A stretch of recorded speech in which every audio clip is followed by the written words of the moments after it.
മെത്രാനായിട്ട് കർത്താവ് തെരഞ്ഞെടുത്തുന്ന ഒറ്റ കാരണം കൊണ്ട് കർത്താവിനോട് ചേർന്നാണ് അവർ പോകുന്നത് എന്ന് കരുതാൻ പറ്റില്ല. കൊച്ചി രൂപത മെത്രാനെ 3 ദിവസം കൊണ്ടാണ് പുറത്താക്കിയത്. അദ്ദേഹം വളരെ ഗൗരവമായി തെറ്റ് ചെയ്തു. 3 ദിവസം കൊണ്ട്. സീറോ മലബാർ സഭ, അത് ലത്തീൻ സഭയിൽ സംഭവിച്ചതാണ്. അവിടെ ബന്ധപ്പെട്ട മെത്രാന്മാർ വത്തിക്കാനെ കാര്യം അറിയിച്ചു. ഒരു മെത്രാൻ നേരായ വഴിക്കല്ല പോകുന്നത്. 3 ദിവസം കൊണ്ട് അദ്ദേഹത്തിന്റെ മെത്രാൻ സ്ഥാനം പോയി.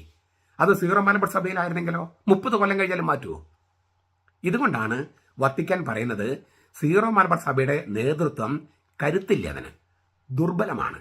കാരണം ദൈവത്തിന്റെ സുവിശേഷം, ദൈവത്തിന്റെ വിശുദ്ധ പാരമ്പര്യങ്ങൾ, സഭയുടെ വിശുദ്ധ പാരമ്പര്യങ്ങൾ, വചനം, കൂദാശകൾ, അവയെക്കുറിച്ചുള്ള ബോധ്യം കുറവുണ്ട് സഭാ നേതൃത്വത്തിന്. അതുകൊണ്ടാണ് കരുത്തില്ലാത്തത്, അതുകൊണ്ടാണ് ദുർബലമായിരിക്കുന്നത്.